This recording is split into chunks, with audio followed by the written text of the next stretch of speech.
In the culture war, there are no winners, just podcasters. Only a few are willing to risk their lives in the face of some of the dumbest ideas to have ever captured human civilization. Every week, we, Megan Daum and Sarah Hayter, humbly accept this mission in order to bring you conversations that are equal parts stunning, brave, and unhinged. Welcome to A Special Place in Hell, and welcome, Greg Lukianoff. Thanks for having me. Great to have you as our guest. And I finally got to meet both of you in person for the first time in my life. Yes, and now thank God you're meeting us virtually to get that taste out of your mouth. Yeah, we were just together in Los Angeles for the big free press debate. And you are, as most of our audience knows, but in case anybody doesn't, you are the president and CEO of FIRE, Foundation for Individual Rights and Expression, which just co-sponsored with the Free Press this debate about the sexual revolution. But we're really here to talk about your new book. So this you is the hold first it up? time I am touching it with my own hands. Gorgeous. Not a galley copy, the actual book. It feels good. And Height and I were always like really, with Coddling, we always wanted to make sure the font was big enough because ease of readability. Because old people hate cancel culture. Exactly. Always, so this is the book, and it's with my absolutely brilliant co-author, Rikki Schlott, 23-year-old wunderkind. Yeah. Got to hear about her. 23-year-old. Oh my gosh. And a book. That's messed up. Sarah, you look like you're 23. I guess that's okay. If I look like I'm 23, that's fine. Sarah's never going to write a book, though. She knows better. I really was. I actually even mentioned you. I did the what's his name, Lex Friedman's podcast.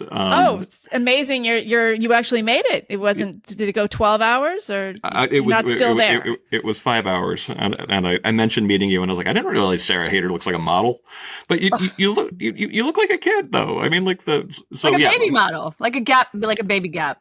Model. Sure. But my co-author's 23, and she's absolutely freaking brilliant, and I feel very lucky to have gotten to write with her. And I actually first met her when she was 19, and she's one of these people who can. She dropped out of NYU during COVID because what's the point of going to school during COVID? Yeah. Totally right. Yeah. She read Coddling the American Mind, thought we were entirely right about what was going on with her generation. And she was such a brilliant writer, we brought her on as a fellow at FIRE. And she worked for us for about a year.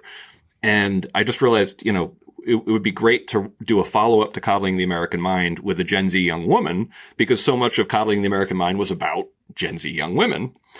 But in the process of thinking it through, I was on the Twitters sometimes, and people were still saying cancel culture isn't even real. And I'm like, okay, no, I'm sick of this. This is ridiculous. I work on campus. It's not just real. It's something on a historic scale, unlike has been seen in the modern era of academic freedom. Like, there's no comparison to the number of professors who've been fired since it began. So we decided to get together and write a book. And it turned out we made a fabulous team because, I'm a crazy overwriter. Like, if someone can ask me for a 20-word piece and I give them 50,000, and I need someone to boil me down. Height makes fun of me for this too. And, she was just absolutely fabulous to work with. So I love this book. And I mean, it really gets to the heart of this thing that frustrates me so much. And I'm sure you as well, about this whole question is like, I feel like I'm constantly having these conversations with people and they're like, well, cancel culture doesn't exist because look at all these people that were canceled and they're still around. They're still alive. And it's if they only think about celebrities or, kind of prominent academics. And the fact is, like, there's all these people have been canceled. And the reason that you can't think of any is because they've been disappeared. They have been canceled. Right. And it's like this very obvious thing that eludes a lot of people. So I'm curious, like, how often did that come up? How often did you find yourself in that conversation with people? Well, it's kind of funny because I don't particularly like the term cancel culture. No. Neither does Rikki. But we watched this debate on social media. And clearly something began happening in 2014 that wasn't the least bit subtle. It got the name cancel culture. And when we started looking into the polling, Black, white, liberal, conservative Americans know the term. That's what they understand what happens as cancel culture, and they're terrified of being canceled. Like that comes out in poll after poll. So if we decided it's like, we're going to come up with a more academic way of referring to this, we would, I don't know, maybe to make Jason Stanley happy or something like that. We're never going to make Michael Hobbes happy. Like he's impervious to happiness. I think. He has staked his entire career on this not being real, which is cute. And meanwhile, we'd be leaving 90% of America out of the conversation. And so I have a very straightforward definition of cancel culture, which is just the uptick in campaigns to get people fired, expelled, deplatformed, or otherwise punished, beginning around 2014 for speech that would be protected under the First Amendment. We say would be because we're also talking about the private sphere, but we're making analogies from, say, American employment law, the thing that you couldn't fire a school teacher for saying, and you lose your job, at a normal corporation, and then also the climate of fear that results from it. And you'll notice that it's not a political definition. Like we're not saying from the left. Because actually we absolutely, and of course the other retort is like, well, cancel culture exists on the right too. I'm like, yeah, we have chapters on it, like in the book. It's like, of course it exists on the right as well. But in a lot of the industries that we talk about, particularly academia, of course, that's a left dominated space. And we take on both sides, but when it comes to so much of this being focalized in academia, yeah, it a lot more does come from the left, but a substantial portion does come from the right as well. Yeah. What do you think about this idea that you can only be canceled by your own side? Because that's something that I've been saying for a long time, but maybe that's too limiting. Does that come from you? Well, I don't know if I made it up, but I think it's hard. I think people sort of forget that, like, well, why are you complaining that, woke people are canceling you? And look, the right does this all the time. But the fact is, if you're on the left and somebody, Glenn Beck, goes after you, for instance, then that's increases your currency, yeah. Right? But again, I think that's one of those sort of obvious things that people overlook. I tend to think it's true largely, but I've also definitely seen situations where someone says something that makes them immediately puts a target on their back. And a big part of the approach that we talk about in cancel culture is just, find some way to ruin that person's life to make sure that they don't make a living again, all this kind of stuff. So like, there are cases where the side that canceled you was your employer. It might not be all that political, but you still lost your career. So I think there's some truth to it. Meanwhile, I think that's one of the reasons why so many of us, like in this space, like don't really seem to have a side anymore. We all feel like orphans because, I point out in the book that when people were first pointing out like how bad it was on campus in the 80s and 90s, it was overwhelmingly conservatives making this point. When this second round, that I refer to in the book as the second great age of political correctness, when cancel culture really started going in 2014, the people rising up to say, wait, what's going on here? Overwhelmingly on the left, people saying this. But because of the dumb way we argue, and I call this the perfect rhetorical fortress on the left, all you have to do was say, bing, Megan, you're a right winger now. Bing, Greg, you're a right winger. Sarah, bing, and suddenly we don't count because apparently educated adults, and I was absolutely guilty of this as well, particularly when I was in law school, that if you can claim something is conservative, you don't have to think about it anymore. And if that tactic becomes effective, the next thing you know, we're living in a world like we are right now, where people are, tactically referring to the New York Times and the ACLU as conservative to get people to not take them seriously. Yeah. Yeah. Why does that work? Like, because I feel like I have because friends, we're children.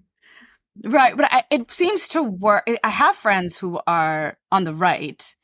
I don't feel that I get dismissed in the same way. Maybe because I'm coded, they know me as, a liberal, like in their minds, and they tolerate me anyway. But why is it that maybe it just feels that way to me, that I feel like they will say, okay, she's a liberal, she's a leftist, whatever, but it's fine. Let's consider the argument anyway.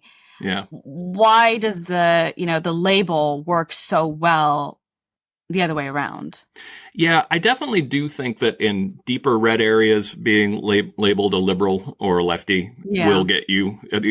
We count that as part of the efficient rhetorical fortress. So basically, one of the things we have some fun talking about in the book is trying to get people to think of cancel culture as a way of winning arguments without winning arguments. That essentially, like, why disprove the other side when you can just scare them half to death to ever actually say their opinion? Turns out it's very effective. But we try to situate cancel culture as being part of a larger sort of half-conscious rhetorical strategy for avoiding the argument someone is making, to run down the clock so that you never actually have to address it. And so we break this up into what we call the obstacle course, which is basically all the normal kind of like rhetorical dodges that everyone uses.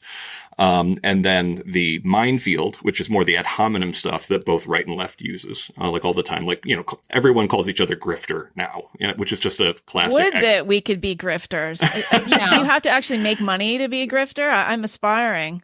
I love the grifter accusation, particularly to people like, you know, like constitutional lawyers. Yeah. Well, it's kind of like, I remember we mentioned this being directed at David French, and I'm like, okay.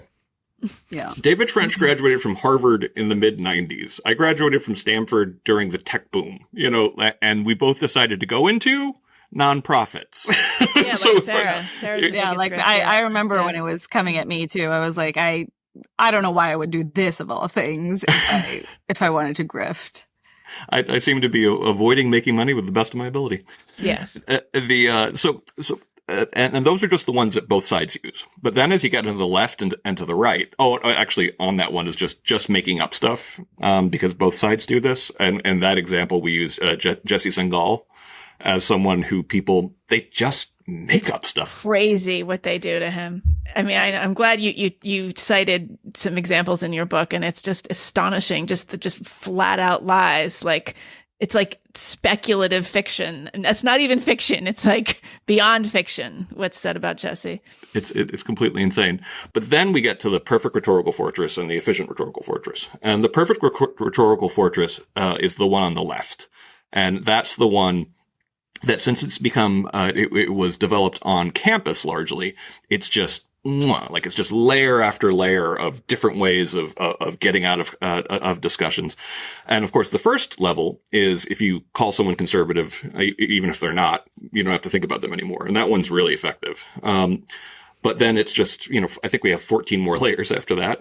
And we take the reader through this long demographic funnel, where people can be dismissed for being white. They can be dismissed for being male. They can be dismissed for being straight. They can be dismissed for being cis. And I had some fun going through the demographics there and to work out that kind of like, okay, at this stage, you are at 0.4% of the population. You've been able to dismiss all but about 0.4% of the population in the United States. And guess what? If you are in that 0.4%, you'll still be dismissed. This whole exercise was just to run down the clock, because it actually turns out if you have the wrong opinion, it doesn't matter what your identity is, which reveals the fact that this is more about protecting dogma than it is actually about helping the less powerful. And the most fun part of doing that research was talking to every Black conservative author that I know pretty well, and a lot of moderates as well. And this includes John McWhorter, this includes Wilfred Riley, this includes Coleman Hughes, and asking them, have you ever been told you weren't really Black for an opinion you had? Every single one of them is like, oh yeah. And of course, a lot of times it's a white dude or woman telling them they're not really Black for an opinion. And this is another moment of being like, oh man, this is perfect. Like Coleman says something, I'm constantly being told that my racial identity is the most important thing for me to be credible. But then when I have a dissenting opinion, I'm told I'm not really Black. So, ta-da, it's perfect. It cannot be defeated. And then it just, that list keeps on going. On the right, yeah, you can dismiss liberals, experts, journalists, and if you're really in deep, anyone who's critical of Trump, which the funny thing on that is people are surprised. By orders of magnitude, the most hate mail I get for Coddling in the American Mind is actually from Trump supporters, because they thought we were too hard on Trump about his handling of Charlottesville. So they expected you to be sort of conservative. Like, why would they be disenchanted? They're just, that's interesting. I think you're asking for logic. Yeah. So, as you describe all this, and I think it resonates with everybody, we know exactly what you're talking about, but I'm curious if you could speak more about, like, what is the origin of this? Like I always say, like, who is they exactly? Yeah. And I think that this actually connects with, you talk about these different eras. You talk about the first great age of political correctness, which was 1985 to 1995, which is exactly when I was in college. And I remember that. And I'm very curious to talk with you about that. And then we have the ignored years, 1995 to 2013. And around 2014 is when this all really starts. But like, who is pulling the strings here? I don't know. There necessarily has to be people. Well, okay. The way we talk about it in the book is the free speech movement began in 1964 in Berkeley, and the anti-free speech movement began in 1965 in, I think it was UC Santa Barbara or Brandeis. And this name gets thrown a lot about, but it was partially because he was, considered the guru of the New Left, Herbert Marcuse. He wrote a book called Repressive Tolerance. I went back and, reread it for the first time in ages and forgot that he's very straightforward about free speech is good, but we have to make sure that free speech is not given to so-called conservatives and the masses of right-wingers who are out there because they're regressive. And it's kind of funny. Like I don't know how people continue to take this person seriously as a thinker when it's like, but good people should have free speech, and those same good people should stop the free speech of the bad people. It's not. It's morally a good guy with a gun. Yeah, it's morally no more sophisticated than that. He also is a big fan of Mao, which you would think would be would have you dismissed, but of course the tankies are back with a vengeance. And so that was one of the first seeds of basically saying on the left that although the kind of left that I grew up with, free speech was synonymous with being on the left. It was the same damn thing to most, non-rich kids in the 1980s who considered themselves left of center. And I do stress the non-rich kids. I learned more when I got to places like Stanford. Then I'm like, oh, some of you rich kids actually really thought Lenin, for example, and Stalin were not so bad. Anyway, but it started getting taken up by people like Richard Delgado, Mary Matsuda, the people who had found critical race theory. Now, leads to something kind of funny. Chris Rufo is a conservative activist. He hates our guts because he started advocating for laws to be passed across the country that ban critical race theory, and he, supported the Stop Woke Act, which got passed in Florida. And we were like, that is laughably unconstitutional. You can't tell. In K through 12, you can set curriculum. That's a different thing. But in higher ed, this is not a close call. We will sue this. This will get laughed out of court. And of course, we sued and it got laughed out of court. So we defeated that version of the Stop Woke Act. They're trying again with one applying to higher ed. We're going to sue again and we're going to win again. But at the same time, he's going after CRT, and then it leads people on, even people like Anthony Romero from the ACLU said something, about standing up for CRT recently. And I'm like, okay, I'm with you if you're saying you can't ban people teaching it. But every time a free speech advocate brings up CRT, they need to mention that the very first project that when all of these thinkers got together did was pass speech codes and make rationales for limiting speech for actually that an enlightened society would actually reject, small L liberal values in a variety of ways. First and foremost, speech, but not just speech. Mm-hmm. Mm-hmm. Yeah. Mm-hmm. They wrote a bunch of terrible books about, or articles in books and chapters in books about hate speech and words that wound and all kinds of things. I remember coming across it when I was first looking up, a good, strong argument against free speech. And, I failed to find one. That's so wonderful. Yeah. I debated Richard Delgado back in 2003, and it was... how was that?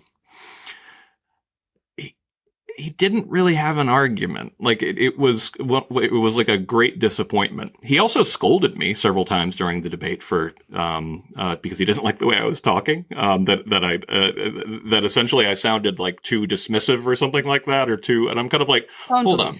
So you want to be in people like you think should be in charge of freedom of speech, but you also demand that everyone be as polite to you as possible. It was so strange. But a snowflake. And I addressed in the talk. We did a debate at Williams in 2003. I addressed in the talk how dumb the argument is that actually, I think this is me saying this was a dumb argument before he got the chance to make it. That hate speech codes would have stopped the Nazis. And it's like, okay, yeah. Where to even begin with this dumb idea? And one of the things I didn't know as much back then is that actually you could get in trouble for saying hate speech, for saying anti-Semitic things in Weimar Germany. Nazis went to jail for saying anti-Semitic things. And then, of course, they had rallies, celebrating the fact that they'd been censored. It made them appear like all that more threatening and powerful.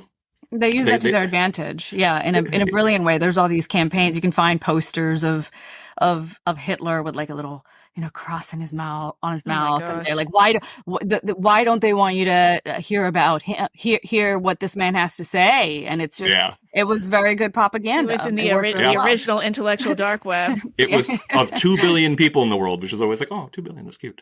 Only one man cannot speak. And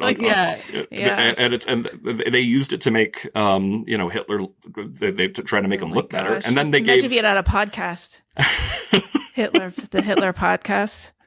It'd blow us all out of the water. He wasn't a bright man. Anyway, that's a whole nother thing. Jane Coaston and I on Twitter like to spend a lot of time just pointing out that, by the way, in addition to being some of the most evil people in history, Lenin, Stalin, Hitler, not bright people. like the whole color of cult of genius around them. I mean, Hitler in particular, like he got his country, the speed with which he turned his country into a cinder, made it look like the surface of the moon, and like it took him like 15 years to completely destroy his own country.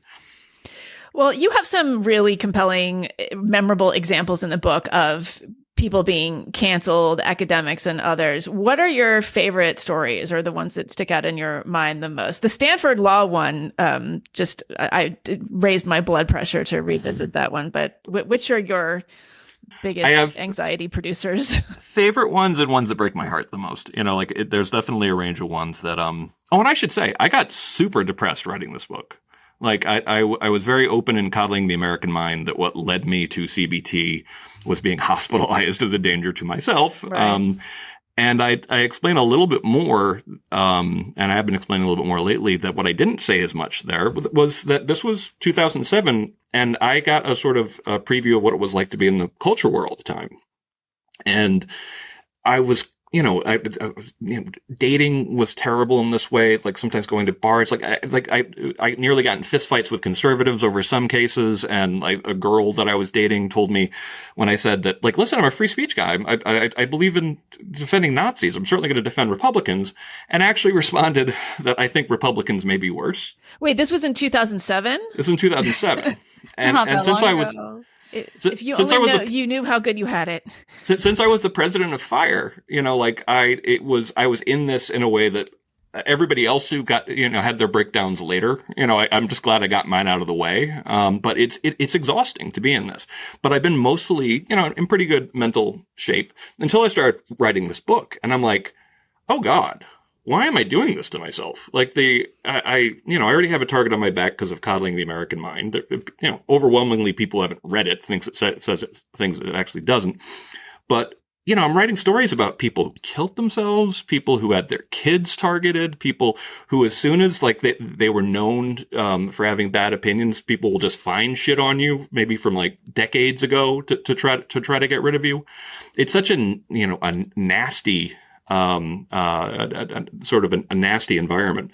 The thing that started making me feel a little bit better was telling my staff how much this was depressing me, and then actually going to a conference called Dialogue where right, left, and center, everybody was like, oh yeah, no, I'm glad you are taking on cancel culture. I don't want to, but I'm glad, I think that maybe people are ready to hear this. Obviously some people won't be. So in terms of stories that are in there, we have a whole chapter on Stanford. I went to Stanford for law school. I was very disappointed at my own school. I watched people debate this on X, whatever we're supposed to call it now. And the only way you can defend it is to be completely dishonest about it.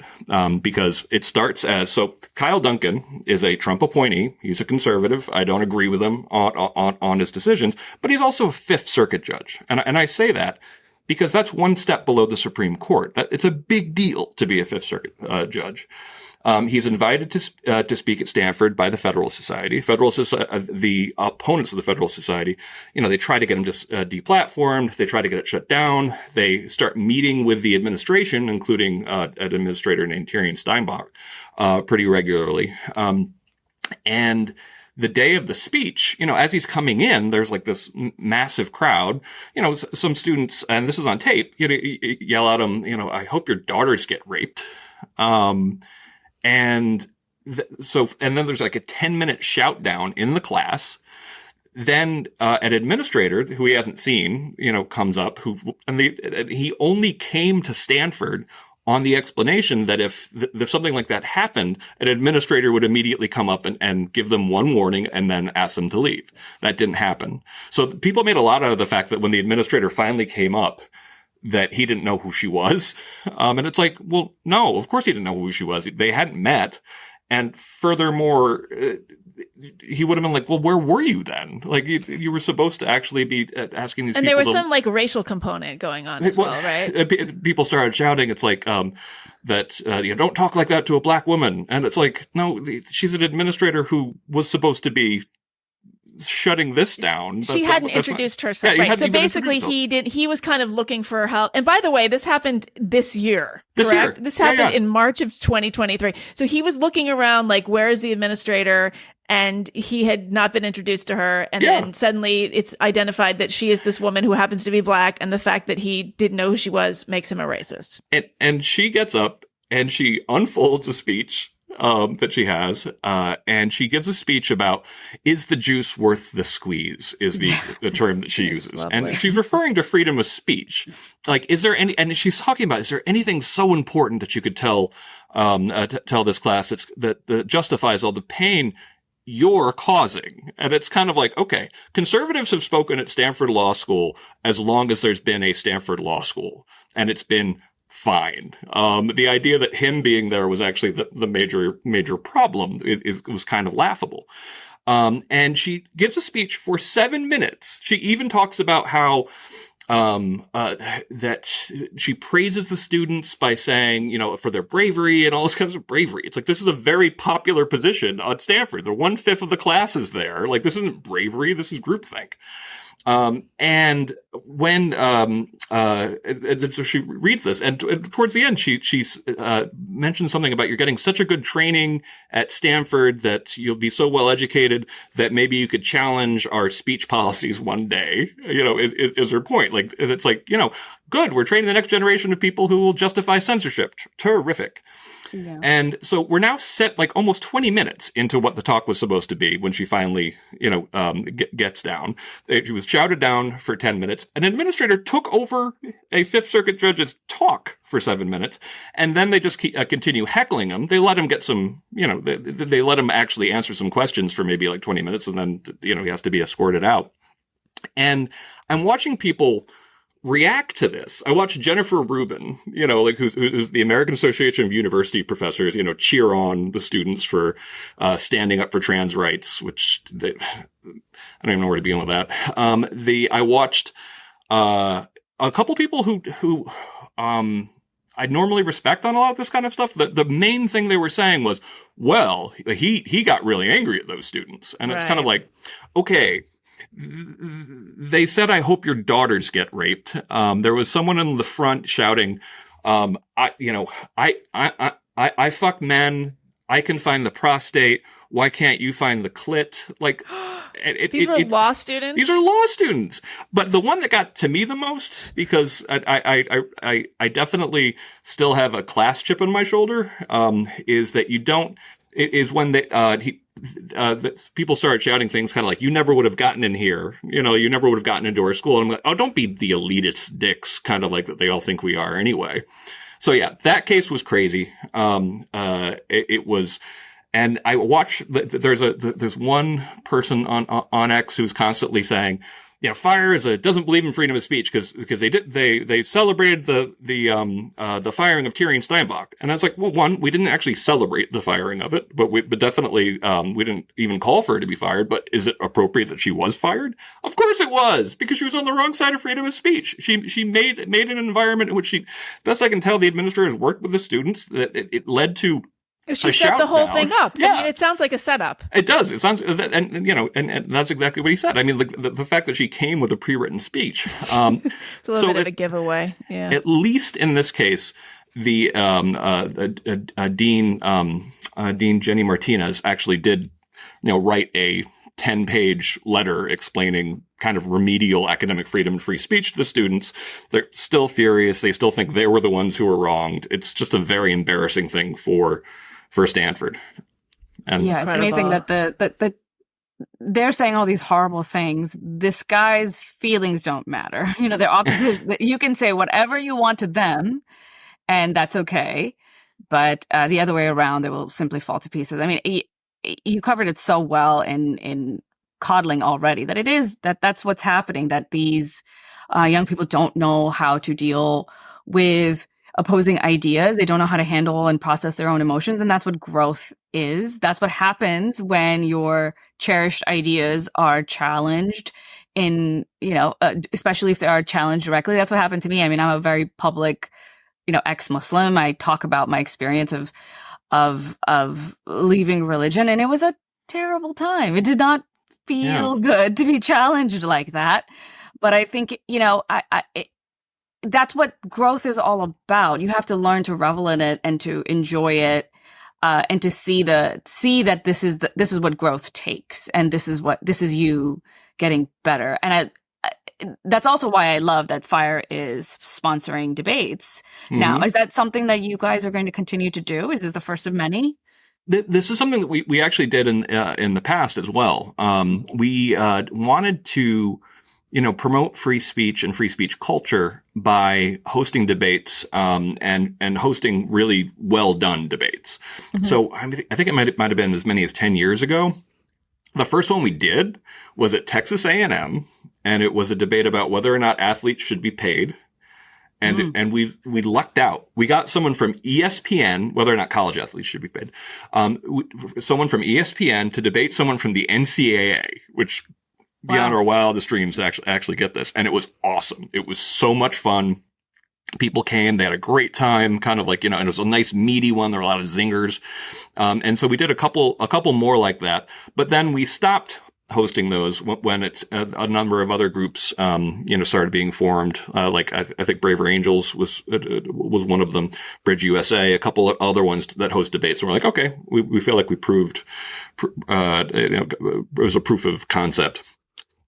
But when Barry came to us about wanting to do an event, and it was her idea to do a debate, we were like, yes, actually, we love that. And it being about the sexual revolution, something nice and spicy, but at the same time, kind of like something people can have some real fun with, get some, great brains out there. And I loved it. Barry, by the way, is a killer moderator. She did a good job. I thought you were amazing, Sarah. I thought Grimes, I didn't know who Grimes was. And I thought she sounded very smart. I just knew she was a celebrity, and I tend to, it's like celebrities. So I was impressed with her. The person from Red Scare, who everyone thought I knew, but was really great too. Anna Kachin. Yeah. Yes. And then there was Louise Perry. And I thought it was terrific. I actually, that some of the people are with had a little bit like, well, it seemed like they kind of switched sides here and there. And I'm like, I thought it was kind of fun that Grimes at one point probably made one of the best arguments, for, that actually maybe there were downsides to the sexual revolution. And she made actually the point really well. And that was not the side she was supposed to be on.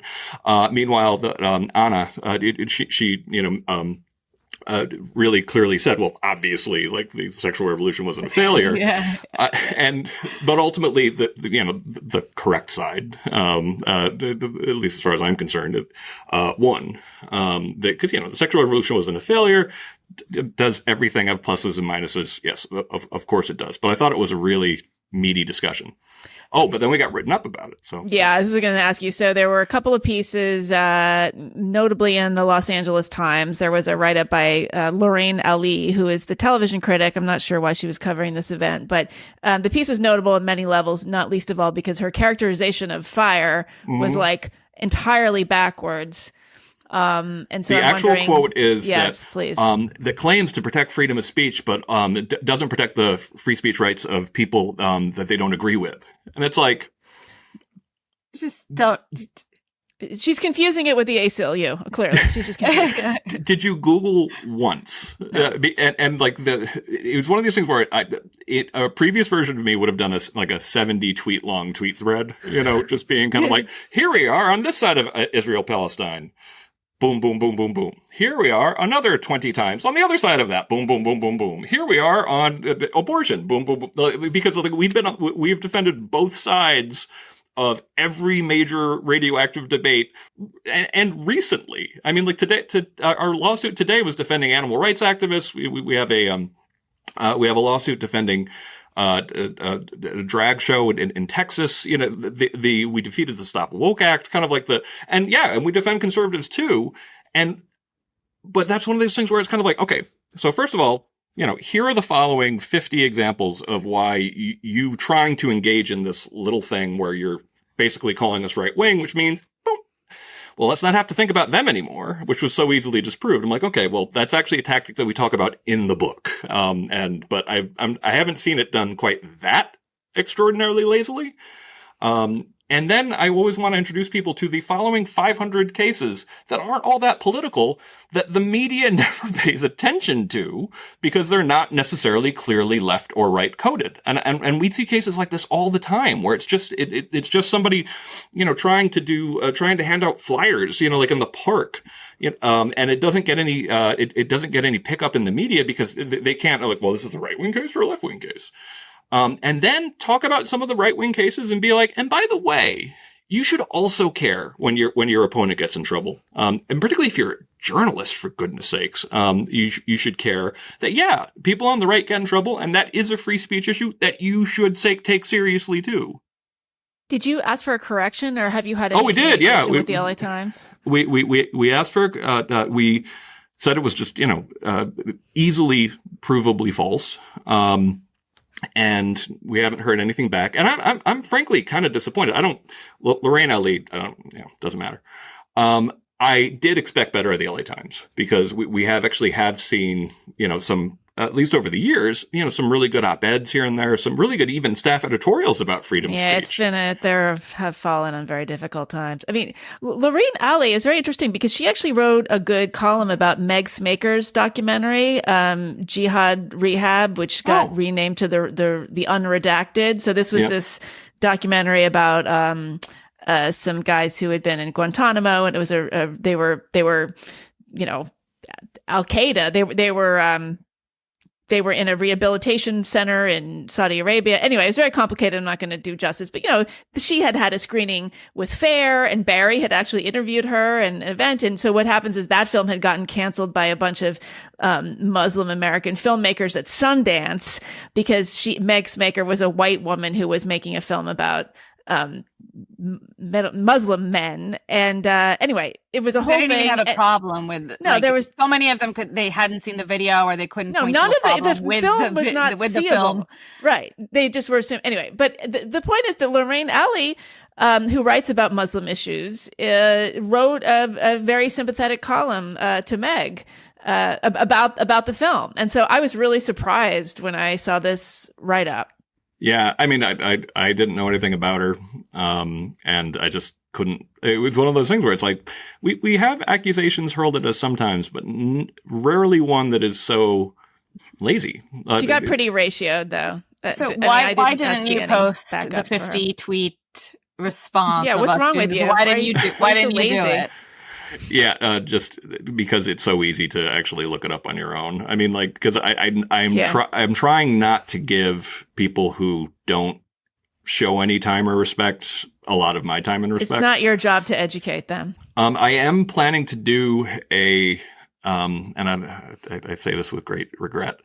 I have been sort of talked into doing a Substack as a way of getting the word out more about some of Fire's work. So I used to have a platform, believe it or not. My old platform used to be the Huffington Post, and I could post things directly to the HuffPo back in the day, stopping around 2017, which is not even all that long ago. So I want to have a place to post. I am like, okay, maybe we could have some fun with it and spend some time. But it's one of these things that we had so many people, jumping out to point out, like, here are the following.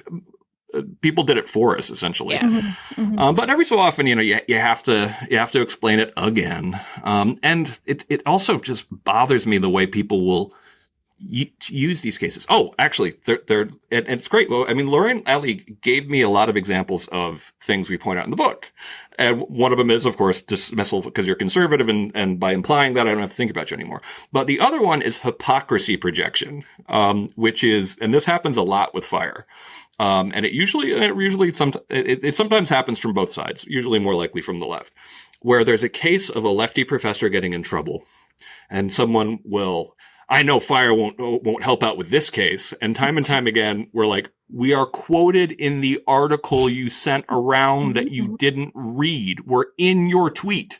Like, time and time again, it's like, no, that's responding to our press release. Like, not only we were in this a month ago, like, but people just assume, and I call it hypocrisy projection because it's always someone who only cares about one side of the political fence, who just assumes, just in order to maintain their sort of, superiority, everyone else is a hypocrite. It's like, no, dear. Not everybody else. I think you're projecting a little bit. And we've seen this from the right as well, occasionally when people are kind of like, where's Fire on this thing? It's like, we wrote about that 6 months ago. Yeah. Do you see us at a kind of breaking point here? I mean, you talk about just the different iterations of this phenomenon. And I always think, like, Sarah, do you realize that? I'm wondering how aware you are of, like, how in the late 80s into the 90s, like, PC, it was a joke. It was an in-joke among the left. Would you say so, Greg? Like, that's kind of how it felt. She's like, so-and-so is vertically challenged. Ha, ha, ha. And it was like something, it was actually a way of signaling. We thought it was dumb. Well, we thought it was dumb, but it was actually a way of signaling that you were so PC that you were un-PC. Like, you were so accepting of different sorts of people that you didn't need all this kind of virtue signaling. It was like, it was very layered. Yeah. And so if you told, like, very tasteless jokes, it was actually, in certain crowds, a way of signaling that you were, like, actually the opposite. Oh, yeah. Somehow. Yeah. Yeah. I remember, like what would be now called my most woke friends derisively saying, oh, yeah, like that thing is totally gay. Like, but to point out, like, that they're being ironic because, right. Because an asshole would say that would be basically the point. Do you feel like we're going back to that slowly? I mean, we do have people like Red Scare Podcast saying everything's retarded all the time, and gay also, I think. Yeah, no, their whole shtick is that they are kind of reclaiming that. But yeah, I mean, do you think that we're inching our way back to something approaching sanity? I wrote an article for Reason called The Second Great Age of Political Correctness, where my big fear is that the kind of cancel culture, the kind of, like, complete craziness that we saw, because I talk about it in different stages. Something very clearly significant changed in 2014, and people in the larger world started losing their jobs for their opinion. On campus in particular, it really accelerated in 2017, and the stats on that are overwhelming. 2020, unbelievable. We've never seen anything like it. That's when my friend, Professor Mike Adams, killed himself. Like, it was just unlike anything we've ever seen. And when you look at the charts that we have in the book of attempts to get professors canceled, it just spikes right around then. There's no way to maintain that kind of moral fervor. So of course it's going to start dying down. I mean, they ran out of heretics to burn, 50 years ago, because viewpoint diversity is so low on campus already that it's amazing they were able to find, the 1,000+ professors who have been targeted since the beginning of cancel culture. So there's no way it can be as intense as it was in 2020 and 2021. But my fear is once we get back to, let's say like in 2007, the U.S. was a B+ for freedom of speech, where people actually, could say what they give their actual opinions and make jokes expecting people to be adults. We got down to an F-, and we're now up to like a D+, and we're like, oh, see, we're not that bad anymore. I do think it's not as crazy as it was a couple of years ago. But on campus, things haven't really improved all that much. I mean, some of the shoutdowns, it was just a shoutdown of Robbie George like last week. The Stanford thing was just this year. The Yale shoutdown was just the year before that. And I mean, people think, oh yeah, no, it's always been the case that elite law school students shout down speakers who come. It's like, no, that's not normal. That's not the way things normally go. And there have been a lot of shout downs in particular just this past year. So what I'm saying is, in 95, by the time, PCU came out and everybody thought PC was a joke and it was right. all agreed, that, oh, geez, thank this goodness is a that's movie, over. Sarah. Sarah doesn't get any references. Because she's 15. I know. Yeah. It had Jeremy Piven in it, though. And Jon Favreau, before he saved both the Star Wars universe and the movie. This is going way above her. Well, Sarah, I know him as a director. I know him as a director. Yeah. Yeah. And there was a sense that kind of like, oh, thank goodness that's over. We lost our minds and, let's get past it. But the problem was we didn't actually change anything. And so when I started at FIRE in 2001, I was already shocked at how easy it was to get in trouble for what you say on a college campus. And I spent a lot of my, career from 2001 to 2012 just being like, guys, it's actually much worse than I thought and then we were led to believe. And then when, of course, it really accelerated around 2014, it was even worse than the first grade of political correctness. So I'm afraid that there's like a real, energy to kind of like, oh, let's just get past this. It's not as crazy as it was. But if we don't actually make any kind of meaningful changes, it's just going to come back worse, again in 15 minutes, possibly even next year. What happened in 2014? What was the catalyst? Was it just that like there was this kind of just influx of people online and Tumblr and everything was kind of coming together? In Coddling of the American Mind, the whole book is trying to figure out what was it's kind of like a social science detective story about why 2014. And we talk about 6 different causal threads, as we call them. And we added a 7th, which is basically income stratification, essentially the desire for people to stay in the upper classes or not to fall down, drove people a little bit extra nuts is one thing that we added to it.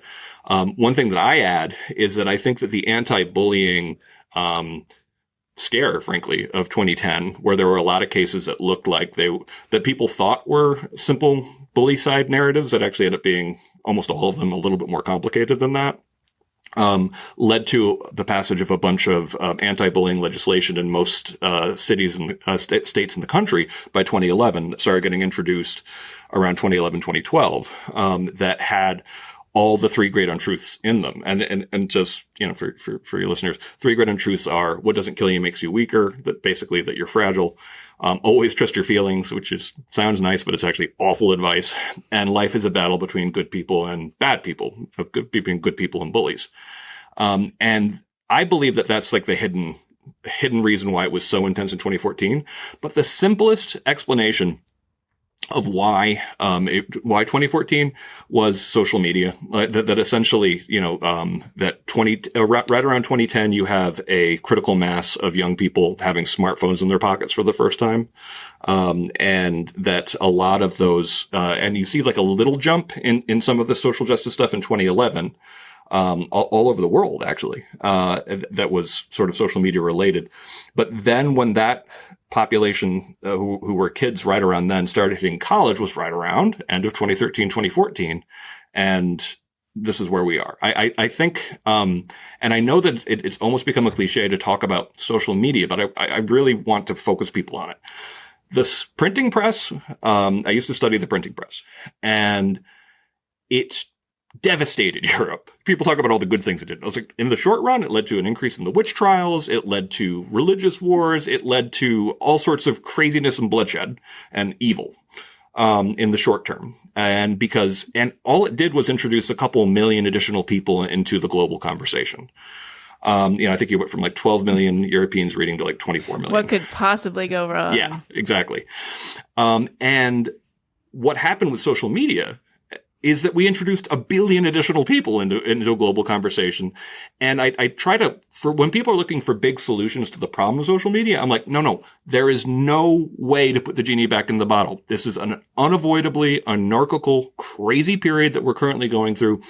And there's no top-down solution that's just going to fix it. That's what Henry VIII was trying to do in 1521 and 1538. Like he tried to stop it, basically, but you just can't.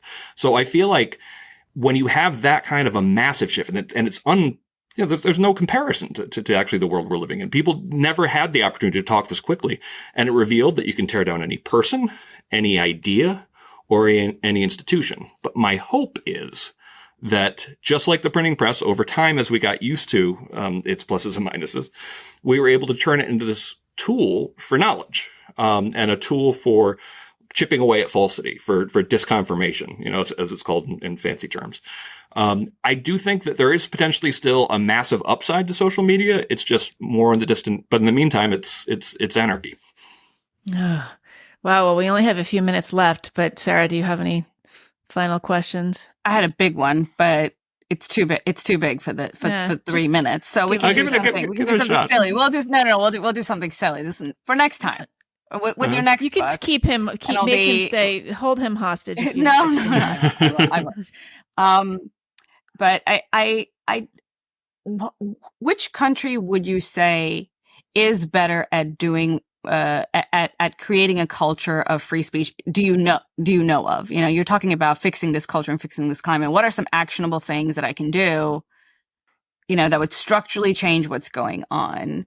Of course, we're having conversations, and that's great. Yeah. And we're changing minds. But other than that, other than podcasts, which are the most important thing you could be doing. Absolutely, objectively speaking. Mm-hmm.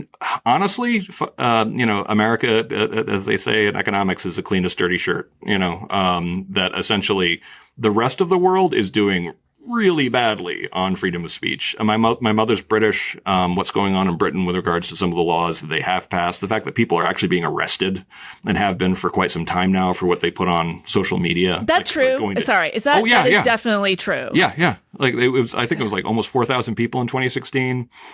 And that the people are still getting arrested for what they say online. I don't think it's quite at that scale. But for a while there was 3,000 people a year. And then there's this big vague category of where it's been like about 100,000 people arrested, where some of it's probably stuff you could even get punished for in the U.S. But almost certainly some of it is actually also like put in jail, arrested, and then in jail for a period of time, not just. Yeah.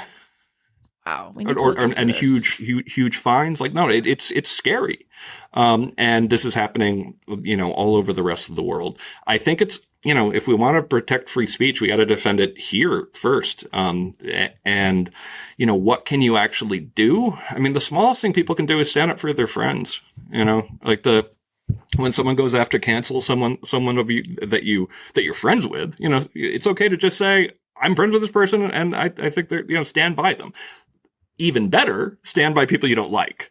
That's even more impressive. But nonetheless, I'd settle for people just beginning to be like, hey, like this journalist made a joke that was a little bit off color on the Twitters. Do we really give a shit? Like, do we really want this person to lose their job now, or is that dumb? And I hope more people will say, no, in fact, that's dumb. Yeah. And it's got to be normies. It can't be people like us because we're the usual suspects, right? Well, everybody gets pushed into being more like us in a weird way because I feel like everybody else feels like orphans, as a larger and larger chunk of the population is dismissed by the right as not being right enough and on the left as not being left enough. There's this gigantic middle of us orphans of the culture war. Yeah. All right. Well, Greg, thank you so much. Congratulations. Thanks for having me. Canceling of the American mind. And you and Rikki Schlott. Is that right? Rikki Schlott? Yep. Congratulations. And hopefully we'll talk to you again. Yep. Thanks for having me. Thanks, Greg. All right. Well, that was a nice conversation. It was. That was nice. It went fast. To see him. I know. I feel like. Yeah. Well, it's good. So we have a couple of things to tell the folks. Unless you want to get your big question out of the way. No, I don't. I don't. That was my question for Greg. And I'm going to ask it like privately because it's like, it's a big question. Maybe you could bring a secret tape recorder. Well, you know what? I've been wanting to write about it. I've been wanting to write about it. So I want to know what his thoughts are. And if it's like just completely idiotic, then I won't write about it. But I don't think it is. Yeah. Okay. Well, I'm saying you could like just bring a hidden microphone and record it and then release it for like the super bonus people. Mm-hmm. The founding members. Maybe get like bugs if we just wiretap people and they'll be able to listen to that. Okay. Yeah. I can wiretap our prep conversations and then they can see what we sound like. That's gold. And look like. Yeah. I would like to say actually though, by the way, I wrote a Substack piece about the debate and about the press coverage specifically. I talked about the Lorraine Alley piece. So we'll link to that people can hear further of my thoughts on that. Anyway. Yeah. I wish I could be as optimistic as Greg, because I think that this is just something that the reason cancel culture isn't being accepted is just simply because there's an incentive not to accept it. And so long as the people that are on the people getting burned are on one political side, so long as it's not striking evenly, there's a political incentive for that side to pretend like it's not happening. It's not recognized. It's not being accepted. You mean it's not being recognized? Yeah, it's not being recognized. Well, I know. Because obviously it exists. You know, and I know. They ignore it because it's in their interest to ignore it. But also you could say like it's a form of privilege. It is a form of privilege not to recognize it. I mean, I had a conversation with somebody recently who was like a public figure, and this person was just like indignant that this person had never occurred to them that this was something that was happening to private citizens. Like their entire mentality was like, oh, all these famous people I know, they've recovered, so therefore this doesn't exist. And it's like, well, there's like regular folks who have been disappeared. Like they can say anything. And this person was like, oh. They're being policed constantly everywhere. Yeah. And that is not how, that is not how it should be. That doesn't bode well for the social fabric at all. Yeah. But I think that until it becomes more even, we're not going to get, the elite and like people who are privileged. Why would they recognize it until it starts to hit them? You know what I mean? Like until it starts to make their lives like truly miserable.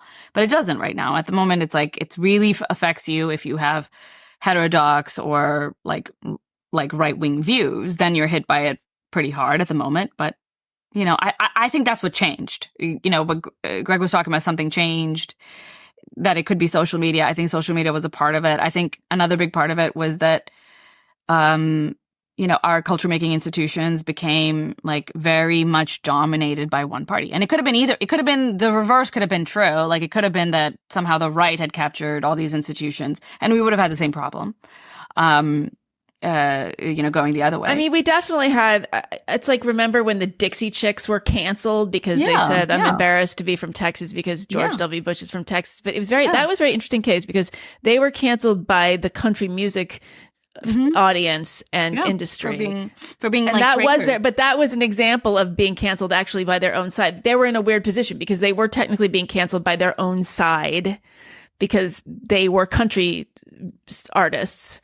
But they were kind of straddling the line because they were also pop stars and, very much culturally approved. You can be canceled by your political side. You can also be canceled by your profession. You can also be canceled by your like social class. You can, I think there's multiple sides, multiple dimensions that can act as censors. And I think it's just that we've become far more of a monoculture. in some of our culture making institutions is causing a lot of these problems. And that's, I think, again, people can't get their minds around that. They say, well, look at all these Congress people, look at all these, white conservative white men. It's like, this is not, I know.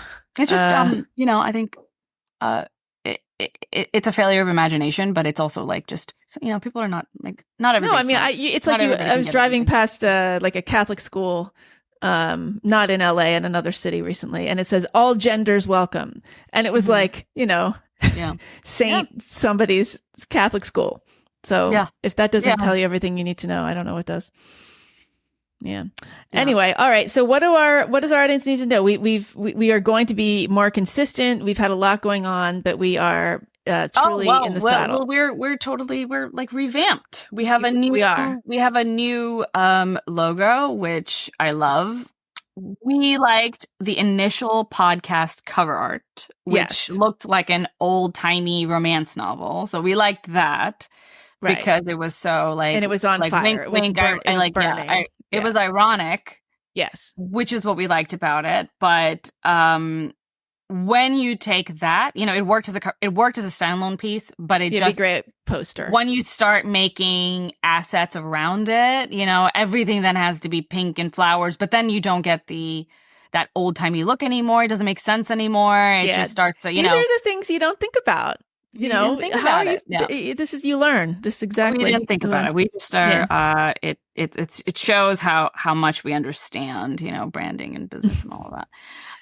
But we are getting better at it. And so we were like, we gotta think of something that works, that continues to feel like us, even when you don't see the full cover, podcast cover art. So, we did something else, and it's a little weird, and not everyone's going to like it. Oh. Not every, but we don't know what to do with you if that's what's happening. No. And we're not going to explain ourselves. Yeah, it's very cool. It's very beautiful colors that are gender neutral. That was very important to us, that we didn't get coded in any one way. We're internalized misogynists. Yeah. Definitely. I'm also an externalizer. An externalizer. I know, exactly. I'm an exhibitionist. Both. Misogynist. Yes. Yeah. So we're going to be, what are we doing? We're going to do bonus episodes as separate episodes instead of tacking the bonus on to the regular episode. Yeah. So if you are a paying subscriber, from now on, you will no longer see like you used to see 2 episodes, like the one the shorter one that we sent to free subscribers, and then the longer one that we sent to paying subscribers. But now everyone's gonna get kind of the shorter, like, free episode. But if you are a paying subscriber, you will also get extra episodes, 2 more a month, alongside the free ones. And you will get your free episodes sooner than everybody else. So you will get to hear all our hot takes before everyone else does. So that is what we are changing up. And you guys have noticed probably there's been some turbulence in the past. A lot of it is just on the business end, a little bit, but turbulence with our program. Yes. Yeah. But we have turbulence. It's just been a little erratic. Yeah. But we have a really great team now, and they're settled and in place, and so we are ready to get rolling. So that's gonna, you're gonna start to see more and more of that being implemented moving forward, I guess. Yeah. Yeah, well, they don't have to do anything. They just have to sit back, wait for the episodes to come in, join our Substack. The comments are amazing. Our commenters are incredible. So that's reason enough to join. Yeah. Become a paying subscriber. Because you do that by going to aspecialplace.substack.com. We're going to have other options as well. Coming up, you'll hear about it. But for now, aspecialplace.substack.com is the best way to get access to everything. Mm-hmm. Is there anything else? No. No, they should ask us questions. We will address your questions in the extra episodes from time to time if you would like to ask us anything. Any personal questions? Okay. No, not personal questions. Maybe you can. I don't want to answer any personal questions. I will answer anything. I will answer questions about their personal lives and tell them what to do. That's right. Oh yeah, they were asking for advice. Yeah, that's okay. Yeah, the do as we say. We got. Yes, we're going to revive that. By the way, yes. Do as we say, not as we do. We know best, or Sarah does. I don't know anything. Well, that's why it should be titled Sarah Knows Best. Yeah. Mm-hmm. Okay. That's fine. Okay. All right, everyone. Well, thanks, everyone. Bye. Thanks.